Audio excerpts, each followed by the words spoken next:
Hello, everyone. Welcome back to Run It Up. Run It Up number 20. That's right, number 20. How the time has flown. We are here today playing some more 10 cent, 25 cent, no limit Texas Hold'em here on ultimatepoker.com. We're on a 5-game winning streak. I think one tournament, and then the rest has all been cash. It's been great. I think we've had 4 cash sessions in a row now, and we're up like $70 or something like that since we got into cash, which is awesome. So we're on a 5-game heater, which is pretty sweet. Here playing some more. Gonna hope to keep the heater alive, make it a 6-win heater. Good start so far. We're already up $1.39. So, you know, we're adding on to the Scrooge McDuck pile of quarters that we've accumulated. We've already got 5 more for the pile and then some. Yeah, so it's been, we're here gonna do some work. It's been a bit of a day, actually. It's kind of a story time without a fireplace because it's not really one of those like fun, loving story times. But I moved to Las Vegas officially moved to Las Vegas, as in just like didn't leave, in the middle of June with Ultimate Poker. We had a conversation, and they kind of needed me to be here, and I wanted to be here to be a part of it and to really kind of have like to be able to change things and improve things and to put my 2 cents into everything. So they really wanted me to be here also so I could play. As another important thing, you can't play outside of Nevada, so it made sense to move here. So I moved here officially like 6 weeks ago. And as a part of that, I obviously needed a car and all that. So I got a BMW and a couple people's recommendations a few weeks ago. Had a great experience. It was one of those like poker player type experiences where I walked in and was like, "Car, please." And it worked out great. Everyone was awesome there. Actually, the guy that sold me the car was a poker player. So yeah, it was cool. I had a good time with that experience. And everything's been fine. That was about 2 weeks ago. And then we had the air pressure tire sensor thing went off, and it was like, okay, whatever. So we took the car to BMW. They were like, no, it's just low. It's fine. All right, whatever. Came back on again, brought it back, and they're like, oh, actually, there's a nail. All right, fine. So whatever, got to replace the tire. They say, come back tomorrow, which is today. This was yesterday. So come back tomorrow, and we'll replace that for you, 1 o'clock. No big deal. Should be pretty fast. All right, cool. So I send my boyfriend there at 1 o'clock today, Vincent, to go get it taken care of. He's there at 1. It's a dealership, and I understand it's like a mechanic type of thing. 4 hours later, though, he ends up getting the car back. It's filthy, covered in grease and dirt, but supposedly it's done. He goes, no, come on, you got to clean it up. Look, there's like tons of grease. It's pretty bad. I mean, I've got some pictures he sent me, and he was like, what should I do? I mean, if you can't take the car back, obviously. So he gives the car back. They say, okay, we'll fix it. Gives him the car back. Still greasy. All right, fine again. This is not a big deal. I'm not, it happens, whatever. Finally, get it back in there. Supposedly good to go. No problem. So he's driving home on the highway, coming home like normal, gets off the ramp, goes to put his foot on the brake, and in probably what is the scariest thing that could happen to a person in 2013, maybe, but one of them, he goes to put his foot on the brake, and the brake has no pressure. It just puts his foot straight through to the floor. And this is a situation where I think almost everyone, including myself, would panic. And I'm not sure, actually, if I would have done as good of a job as he did in this situation. But he ends up, like, somehow aware of his surroundings, guides himself off, and it's, like, a pretty fast little, like, ramp off here. He ends up using the e-brake and very good awareness to end up getting the car off to the side of the road. And it was obviously a very scary thing for him, and he was fine, the car was fine. He ended up actually somehow completely avoiding any damage to anybody, but thankfully nobody was hurt. But I mean, like, absolutely absurd. Like, how could that have been? We're changing a tire, I mean, how in the world does the brakes not work all of a sudden? It could have obviously been really bad, and thankfully it wasn't. Everybody was okay, but that's pretty much what I spent my day doing. So not exactly the most relaxing day I've ever had in my life, but everything is good now, and we're back running up, I guess. So yeah, not the most warm and heartwarming story time I've ever had, but that is what happened today. Kind of unbelievable, to be honest. My first BMW ever, and not exactly the golden BMW experience so far, but Anyway, that is that. Looks like there's a huge pot here. Pocket threes is way ahead. Has to sweat a 10 or a 9 or a queen, and he does. It's going to be a big pot for this guy, who I think we played with yesterday, or maybe 2 days ago. This is Dilbert, 27 fella. I think we played with him a couple days ago. Looks familiar to me. Pretty big pot there with nice to have a set when this guy's got 2 outs. This guy had even less outs when they got it in on the flop. He had some runner outs with the straight, but he had even his flush covered, so couldn't even get it. Couldn't even run the backdoor flush. That's pretty sad. So, all right. So five win heater. Gonna hopefully make that 6 today. We're up to about like $170, I think, something like that. It's our bankroll peak, which is awesome. So ran it up all the way to $172 from our original 50, hoping to get to like. I mean, realistically, I assume we're gonna lose a session or two this week. So I think like aiming for 200, 2.25 is probably a pretty nice place to be at. Ultimately, I think we're gonna just let this hand go here. Easy fold, easy fold. 3-5 offsuit. Take it back, dealer.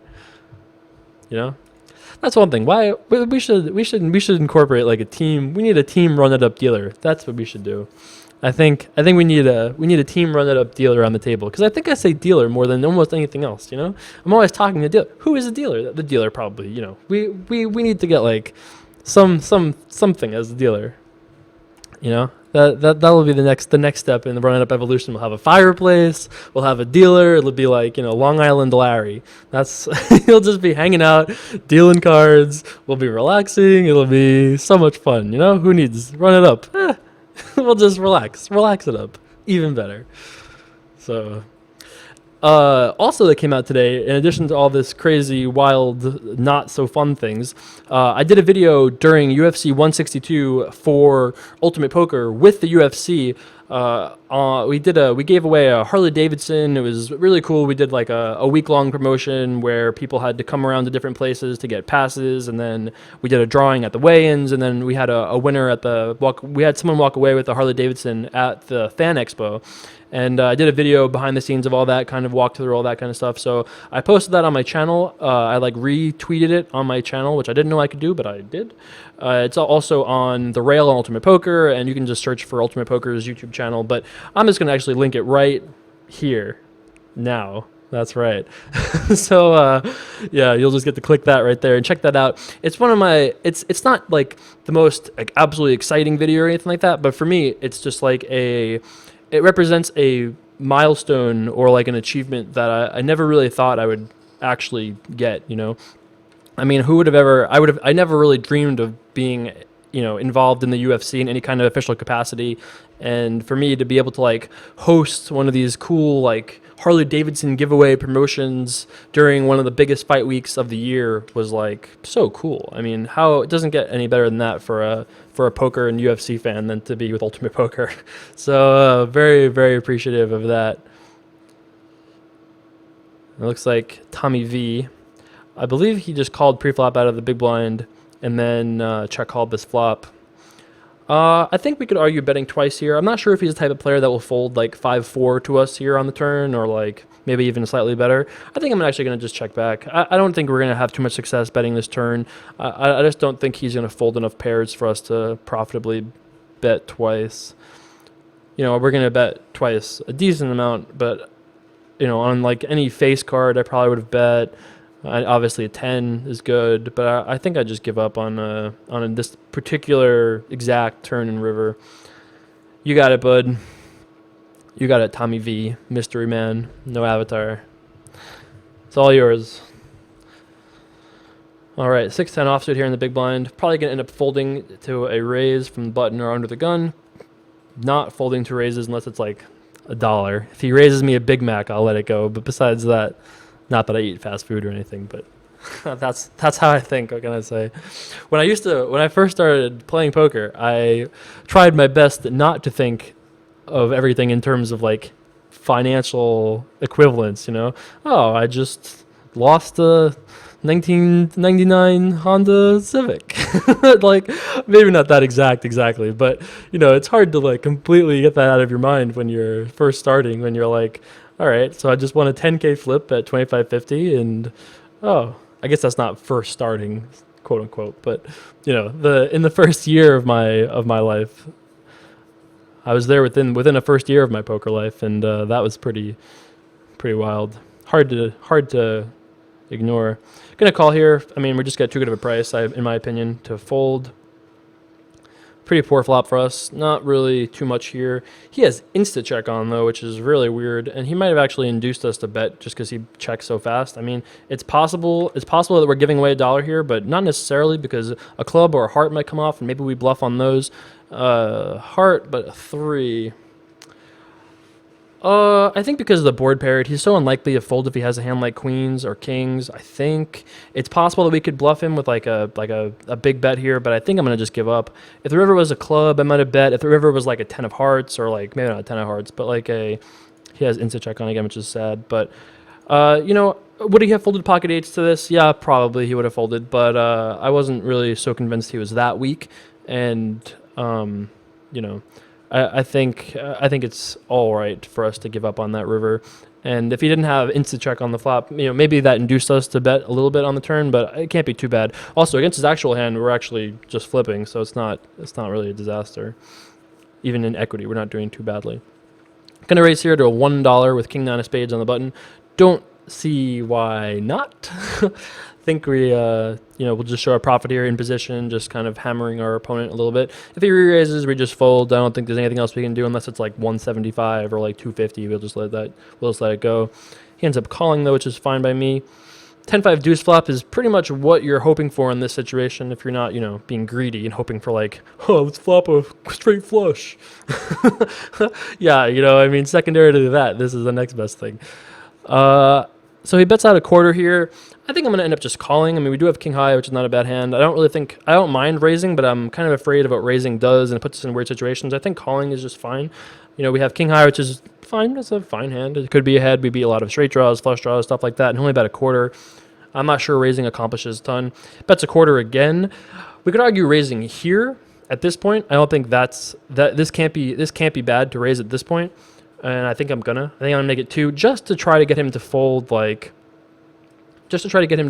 hands like pocket 7s, ace 5, you know, hands that are better than us, but you know, they probably will they'll end up check calling on river. I want to just start putting pressure on those hands now and see what we can do about that. If he shoves, we just fold. I mean, it sucks, but we would just fold if he shoves.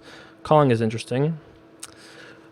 So at this point we beat heart draws, missed non-ace high heart draws, 3-4, 4-6, jack 9.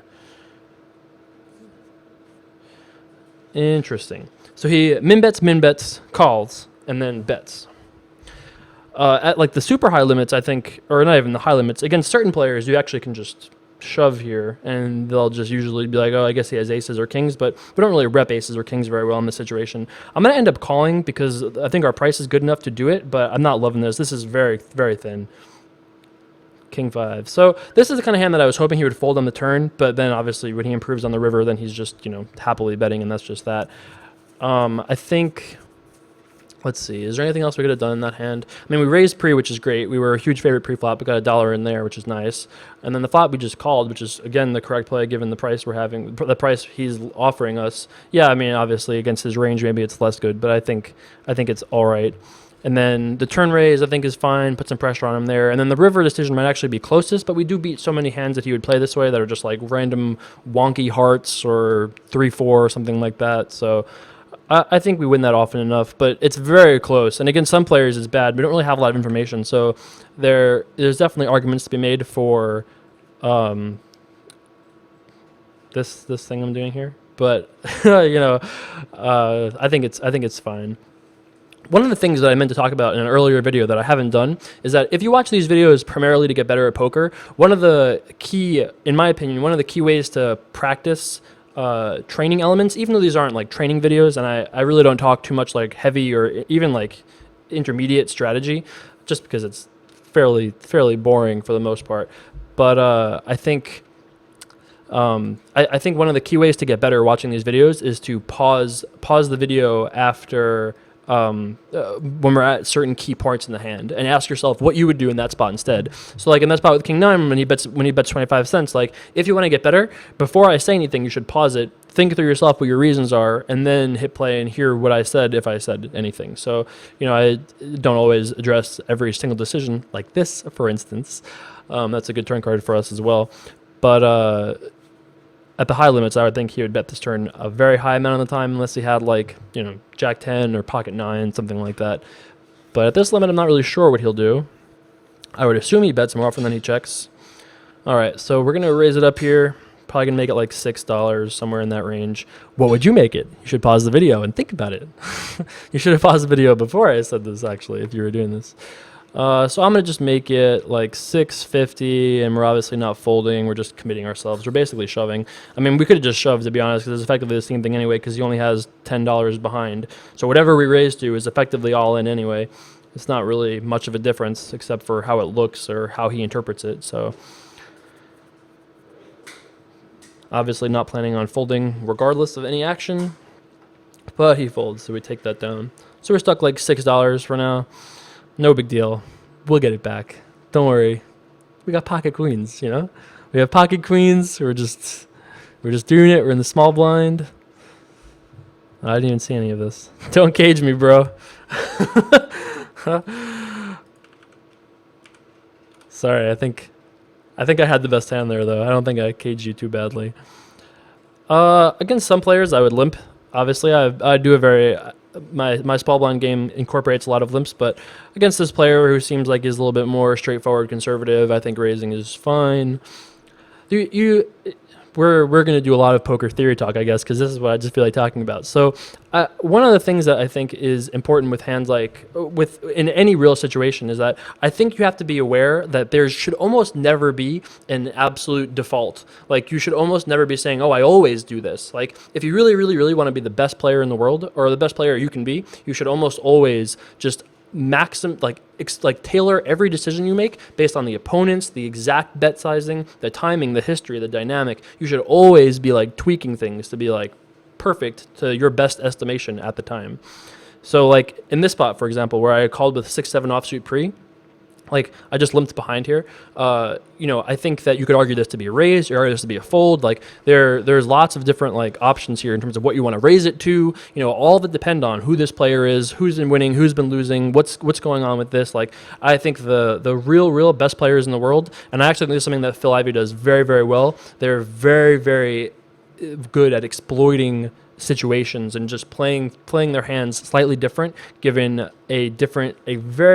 sometimes very small differences in the actual scenario.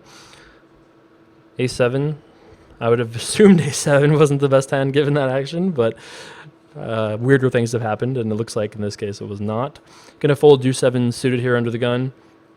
We've got quite a variety of cast members today. We've got Sky Joe, the zombie, of course. RC Magnum, the Legionnaire. This is how I should introduce all my videos. Who do we got here today? Who are the contestants here on today's Run It Up? Well, from Nevada, we've got Reggie31, Angry Basketball Avatar. The Angry Basketball. The angriest basketball, perhaps. I think I'm gonna try doing that tomorrow. I'm just gonna run it that way. Hello everyone, welcome back to Run It Up. Today we're here with five wonderful contestants. Let's hear a little bit more about them. I don't know if that would make the show absolutely awful or the coolest thing ever. Probably awful, but who knows? How do you know until you try it? You don't. Snap check behind by Reggie31, but he posted. So if Tommy doesn't realize that he posted, we might take a stab at this with the 7 deuce. Oh yeah, we're taking a stab, boys. 50 cents, dealer. All right, one down, the hard one, because I think Tommy would have just bet a lot of times if he had it. Oh, we get punished. Check min raise. I don't think there's anything worse in poker than getting check min raise. Like in terms of like feeling like you get owned, it's like check. Minimum raise, and you're just like, I've got deuce 7. Damn it. I was so hopeful there. But I think that works often enough because Reggie just is clear, he has two random cards, literally two random cards. And in fact, it's even worse than two random cards because if he had two good cards, he probably would have raised. So he has literally two bad cards, which don't usually connect with the board like that. And this Tommy V guy is only in the small blind. So if he had a good hand, he would be more likely to raise pre-flop as well. So given all those things, I like our bet on the turn, but didn't work out for us this time. I think I'm going to end up bombing it here. I think I might make it just like $3. It's a little bit bigger than I'd usually make it, but I have a feeling that these guys are going to be a little bit more on the sticky side than the average Joe. Could be wrong about that, but wouldn't be like the absolute worst thing that ever happened if we just took it down pre-flop here with ace king. Still not like the worst price. Like I can still see him calling here pretty widely. Look at that. Deuce 3-4 flop, not the like absolute stone nuts or anything. We didn't flop the blade or anything, but certainly good enough. Gonna end up betting and not folding. Like if he shoves, there's a decent chance that we're behind. I mean, obviously we're behind to like everything except for like ace queen and like, it would be weird to be like miles ahead very often, but we just really can't do anything if he had raised. Given that he called, I think what we might end up doing is betting, not shoving, betting a lot and then just calling it off, hoping he folds a hand like, ace 4, something in that range. If we get called, I don't think it's like the worst case scenario. I mean, obviously we still have outs to 5 or probably an ace or a king. I think if we shove, it looks a little bit weaker than just betting like $9 like this. We're risking like $11 to win $11. I think it works often enough. It just puts a decent amount of pressure on him. Not this time though. We're going to need an ace or a king or a 5. Ooh, or just, oh, wow, what in the world? I was like, oh, we're going to need ace or king or a 5, boys. Well, we got a 5. We just were ahead.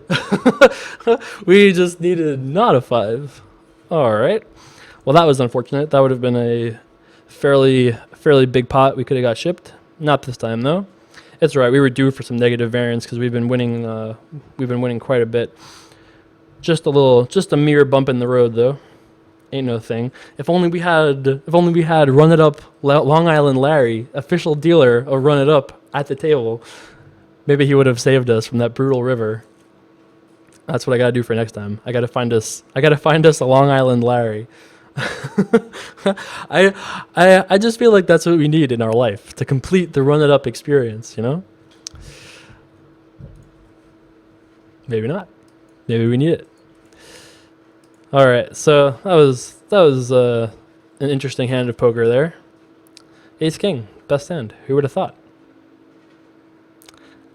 I mean, I did say every once in a while we had the best hand. I just didn't expect it when he shoved. I was like, oh, that sucks. We're gonna look like a fish. He's gonna have king 4 offsuit and just be like, here we go. Up, ace king. Nope, 3 outs, bud. Well, not 3 outs, 7 outs. Nope, not this time. Gonna fold deuce 8 suited here. Yeah, even with the limp. I know this guy is collie, but I think this hand is just too bad to really attack. I want to have a hand a little bit better than this before I hop in there. I think we also could argue like limping or something, but I don't think that's really super profitable in this situation. Things like this happen every once in a while, which is always sad. So, would you dodge that there? We dodged that quarter deposit drop that we could have given away there. Not this time. 9-5 suited under the gun. I think I'm going to raise this. I feel pretty confident about our abilities post-flop in position against this guy. Reggie, or Angry Basketball, the angriest of basketballs, has been a little bit aggressive pre-flop, which makes this a little bit worse, but I don't think it's too bad. I think we probably make like several pennies raising this. That's right. Ballin'. Ship the pennies. The pennies in EV. Not even like the real pennies. The pennies in EV. We might be shipping the $2 in EV on this flop though, 'cause this is a pretty good flop for us. Tommy V decides to bet a quarter again. Sorry, my sense not the best, I guess. my common slang for sense, I guess, needs some work. I'm gonna end up calling here, which is probably slightly bad, but it really can't. It has to be so bad because, like, think about the fact that there's like 2 1/4 in the pot, and he bet a quarter. We're getting such a good price, or like there's 175 in the pot, and he bet a quarter. We're getting such a good price to call that if we can ever win the pot with we can win the pot we have equity at any time, like a 3 or 4 turns or a diamond. A 9 or a 5 might give us the best hand, and sometimes a turn is like a queen or a 10 or a king, and he just folds, and we get access to all of those lovely possibilities with a low price of 1/4. So I called. Didn't work out for us though. Sky Joe gets punished by Tommy V, who gives him the business for check raising. You're check raising my min raise? Min raise. Checking my min bet? Sorry. Min raise. Got him. Gotta be careful, Sky Joe. Gotta be careful. That time you got put in the cage too. It's okay. We've both been put in the cage. We've both been put in the cage by Tommy V so far this video, and no one's yet to escape. We thought we were playing Zookeeper there with the Ace King, but no, it was all wrong. It was Jurassic Park all over again. That's what that was. It was a disaster. Well, I guess we chopped. It could have been worse. 8-4 offset here in the small blind. Gonna end up just folding to any action. Tommy V does call this though. Let's do it. Let's do the heavy, deep analysis. Lean back chair, heavy analysis for this hand. Let's do it. It's going to be the hand of the day. So Sky Joe made it 50 here. Gets called by Tommy V and RC Magnum in the big blind. Now he bets 80 cents here. Just like yesterday when we talked about the 70 cents thing, this 80 cents thing is something else that I'd like to keep an eye on. If I was playing with this fellow for a long period of time, I'd keep an eye on that. Let's see what he does. They do it with this, they do it with this kind of hand, or whatever. Oh, that was a very unexciting hand of the day. Well, there you go. Lesson for the kids at home: watch your opponents. That's the pro tip from the hand of the day. I was ready for it too. We had the lean back, the camera lean. It just didn't cooperate with us. So if Tommy V limps, we're going to limp here. If Tommy V raises, we're probably going to fold. If he min raises, maybe we call.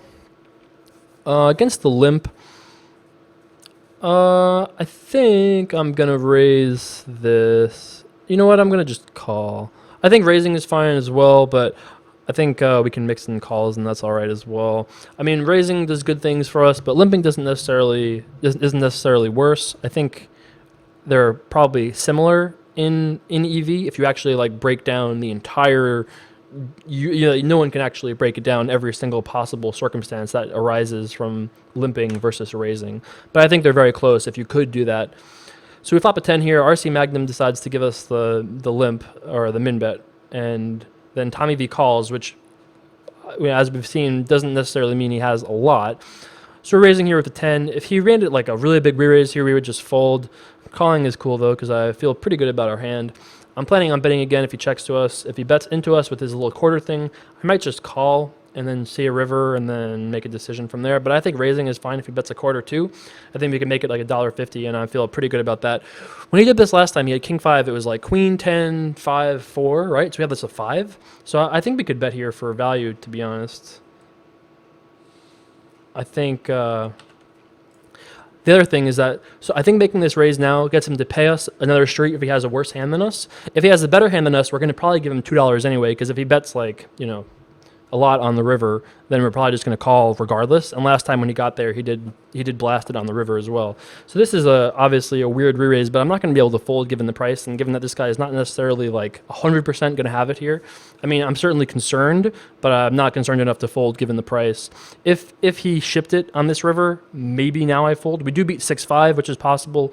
I mean, not usually possible, but possible in this scenario. This was a limped pot pre-flop, remember, so his range is a little bit wider than usual, and not necessarily like, he doesn't very often have pocket 10s, pocket 6s, pocket 5s, pocket queens, because those hands would probably raise. I think we lose this pot most often to a hand like Jack 10 or 10-9, just with a kicker. I don't really think there's a lot of value in raising. I mean, there could be, but I think we're going to end up just calling and see what happens. Wow, exactly the same hand. I mean, obviously we were being 3-year-old there, which sucks, but wow, that's weird. Open limps 10 deuce. Bet raised on the turn, which is interesting. Bet min raised on the turn because he bet a quarter, I made it 2. So I raised it 175. He re-raised it 175. And then he bet quarter on the river. Interesting. I think we might have wanted to raise pre-flop if we know that he's limping hands as bad as 10 deuce suited. But interesting. that was an interesting hand. There was a lot of cool decisions there. I felt like you had some like weird, unexpected things. There was min raising going on. It was like, you know, a battle in the streets, the battle in the cash game streets. And once again, we came out chopping. Chop it up. That's it. If I didn't hate spoilers so much, which is one of the biggest reasons why I don't tweet or post about like media that I am like reading or watching or playing, because I'm deathly afraid of someone just being like, oh, wasn't it cool when this thing happened? And I'm just like, well, I didn't get there yet, so I wouldn't know. And now I'm not going to finish. So I usually avoid tweeting about things that I care about spoiling, but my mind is slowly being changed on that. I mean, there's nothing worse than like watching an entire season of Survivor and then going on Twitter and missing the finale and just seeing, oh, this person won, and you're just like, damn it. That's happened to me like twice, which sucks. 10-4 offsuit here on the button, gonna come in for a raise. Think it's fine. Three-handed. What's the worst that could happen? We see a flop. I've been there. Done that before, right? That's it. Not the best flop for us, but not the worst flop. We have a very ambitious 3 straight and 3 flush, and an overcard 2-second pair. If that's not optimistic, I don't know what is. But I don't think our hand is good enough to do anything here against Skyjo, the Nordic zombie warrior, Skyjo. That's it. That's what it is. There's no questions. That's just it. I'm just telling you. Folding 5 deuce offsuit here to the button open, even though it's a min raise. Hand's not quite good enough to continue. Gonna let that one go. Get some 3-handed action in here, which is good. We'll see how it goes, but I think it should be fun. Gonna min raise here, or limp actually is what I meant, which is what I did. That's good. At least my body is in sync with my mind. My mouth is in another zip code, but the rest of my body knows what it's doing. Ended up shipping that pot there. Shipped the quarter. Min raising queen 9 offsuit. Probably planning on playing majority of the hands that were dealt. I mean, from the button, certainly. From the small blind, probably. And from the big blind, again, probably. So we're probably playing 80% on average here, something like that. We are going to call and see a flop. Too good of a price to fold. Not the best flop for queen 9 offsuit. We do beat some hands. We beat 9-10, Jack-10, stuff like that. But way more often than that, we are not ahead. If he bets small enough, though, maybe. This is going to be the video where Jason calls a lot. That's every video. That's true. I decided to call here because I thought we had a chance of winning this pot on certain turns and rivers. I don't hate his sizing, but he bets so small that I feel like we can kind of stick around here. Our hand really isn't that bad, you know. I mean, we have queen high, a queen and a 9 are both probably good more often than not. He once in a while will check fold on some turn cards. Didn't check fold on this turn card, which makes me slightly dubious. I know he watches the videos because they talked about it in the chat, so he at least will be somewhat suspicious if we do something here. I think you could argue calling given the price we're getting, but I think I'm gonna just fold. I'm giving him some credit for betting twice in this situation. If I thought there was a chance that he could potentially check fold some rivers, then I think calling is fine. We do river the nuts sometimes, or at least not the nuts, but we river the good nuffs with a 10 very often. A queen is probably okay, but you know, I'm kind of scared in that board as with him as the re-raiser, you know, we could be in pretty bad shape. So I thought we should just let that one go at that point. Against a guy we have more history with, maybe I could stick around, but I felt like that was probably the time to abandon ship there. That's it. We decided Sky Joe has invaded us. We had to just abandon ship. Min raise here at Jack 6 offsuit. Picked up that pot there. So we lost about half our stack so far this session.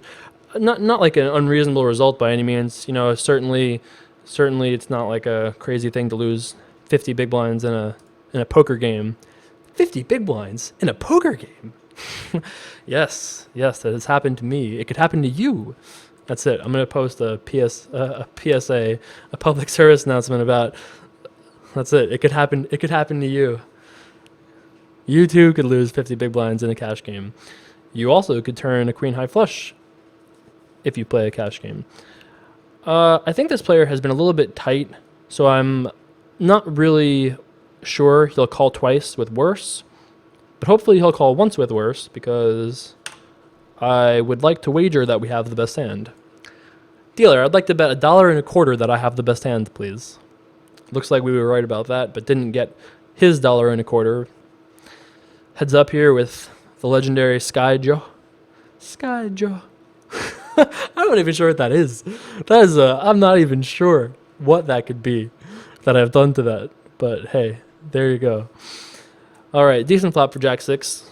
We flopped a purr, which is always nice. Planning on check calling. Yep. We check call. Interesting turn card. I think against some players, I think actually this I would do very different things here against very different players in very different scenarios. I would not always bet, that's for sure. King is a bad river card, obviously. Not the river card we want to see. I'm going to start with checking. I'm not necessarily check folding. In fact, I'm not really sure. If it's possible, it's very possible he has a king, but it's also possible he has queen 10, he has ace high, he could have 7-8, he could have just a random high club, he could have a jack himself. He has 3 pair. Me too. That probably means we win though, or a chop. Yeah. It's too bad he didn't raise turn with his 5-6 because that would be nice. Yeah. So we ship that pot there. I probably wasn't going to end up folding. There's just too many hands that he can have that we beat, in my opinion. Ace-5 deuce flop, not bad for us. Hard for him to have too much, although I think he's more likely than the average opponent to have an ace in his hand, because I don't think he might be a little bit gun-shy with re-raising pre-flop with a hand like ace-10. He might just decide to call that hand more often than not.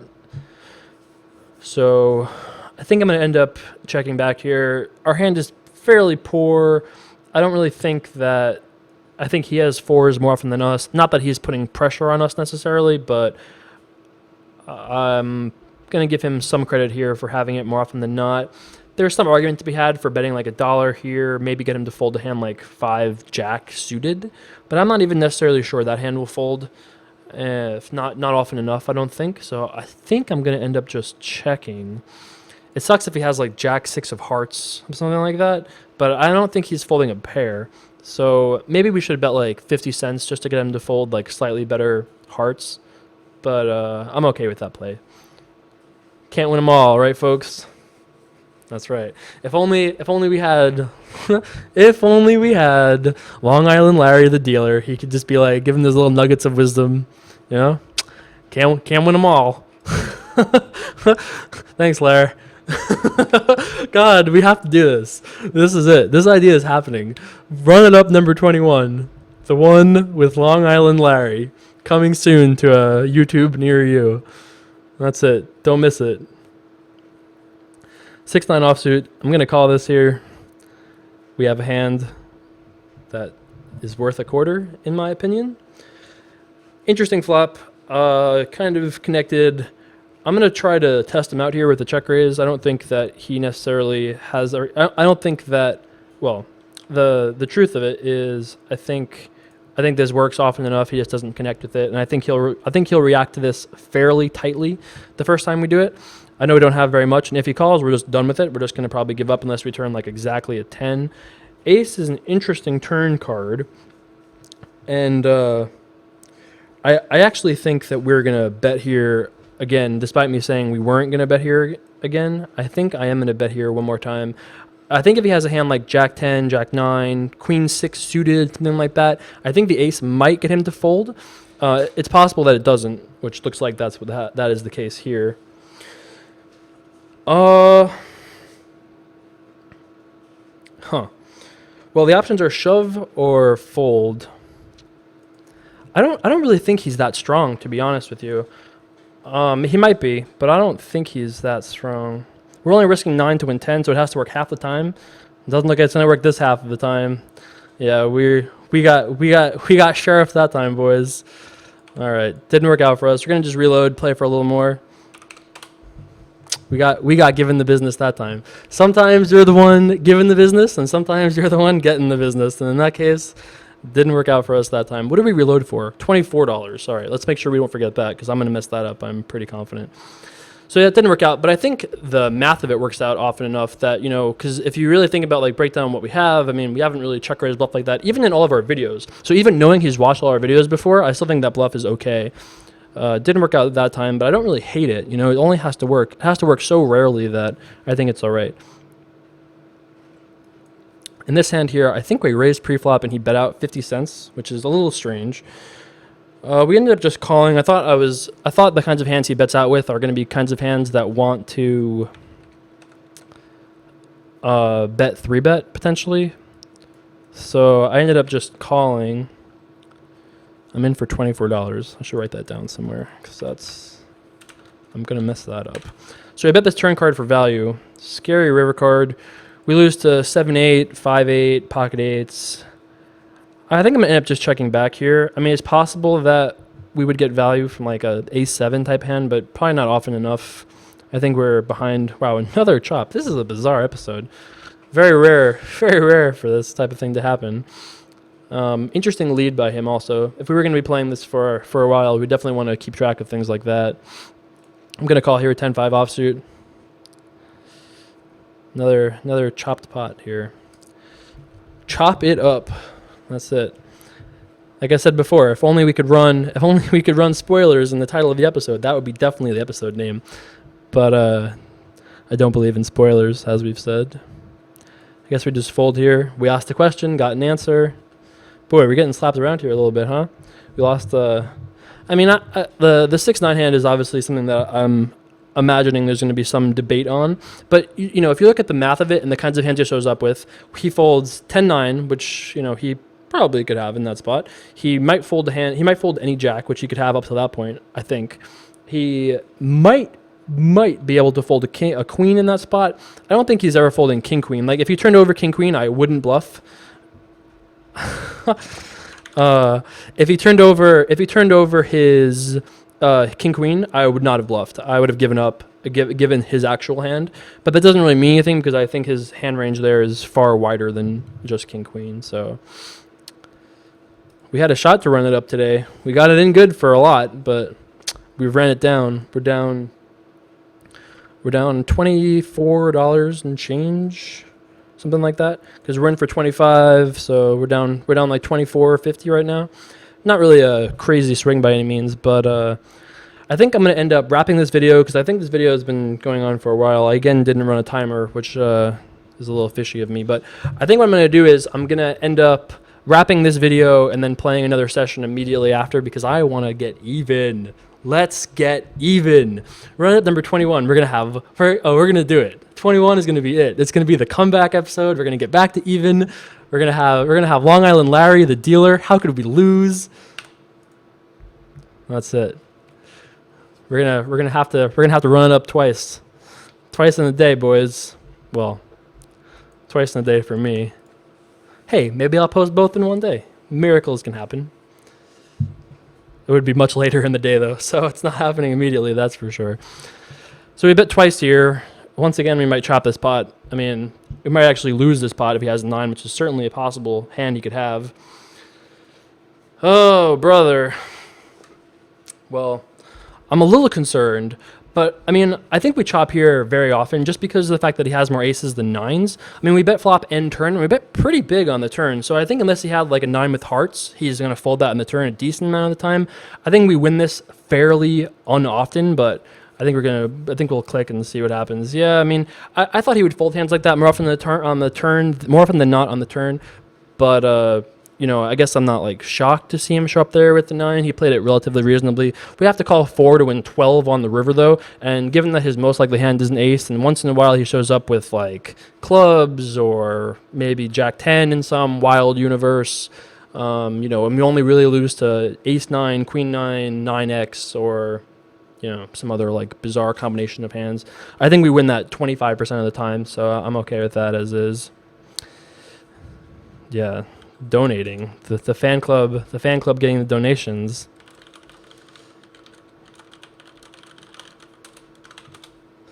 All right, so ace jack here. I limped and then bet. I assume at this point he has a pair. Deuce doesn't exactly inspire him to fold those. On the off chance he doesn't have pairs, he has worse ace highs, queen highs, 6-8, stuff like that. I wanted to check and give him a chance to bluff, but he didn't want to oblige. At this point, I assume we have the best hand, but I don't think he has a ton because he probably would have bet the turn if he had much. So I think 65 cents might get him to call. That's not calling. Well, he pretty much is representing exactly ace-7, ace-5, or ace-deuce. I just don't think that this makes much sense at all for him to bluff like this. He's going to snap check behind turn and then bluff this river. What? It depends how well he's watched these videos, I think. Maybe this is just a fold. Yeah, deuces. I was so close to folding, and then I was like, maybe he doesn't think we'll have an ace too often, but yeah, we're... Oh, you changed his avatar. Now, I know you could even do that live. Yeah, that kind of sucks. I mean, I was close to folding that river, but... I mean, that's the only river he really gets paid like a ton on, obviously. We won't even really bet too many rivers. I probably should have just folded that river. It's so unlikely that he's going to be bluffing. I probably should have just folded that, actually. All right, so I've raised pre-flop a deuce 3 suited. Turn to gut shot. Probably going to end up just checking back. I don't really think this is a good turn card to get him to fold too much, especially because we've been losing, so our image isn't really that great. And we've been losing, he's been winning, so I think we're unlikely to get him to fold very much. On this river, if he checks, we're going to bet like $1 and just try to see if we get him to fold like a queen high type of hand. But with him betting and us having the nut low, I think we're going to end up just folding. So... All right, so I'm gonna wrap this video, but I'm gonna probably keep playing actually, so these guys won't even know a difference. So I'm gonna wrap this video up for now. Thanks so much for watching. As always, I'll be back with more tomorrow. Run up number 21. Hope you guys enjoyed. As always, you know what? If you enjoyed, comment. That's it. I don't care. Don't tweet. Don't Facebook. Don't do nothing. 51 cents. Comment. That's it. I'll be back with more tomorrow. We'll probably start on this hand tomorrow, so there'll be no gap in the session. So hope you guys enjoyed. Be back with more soon. Peace.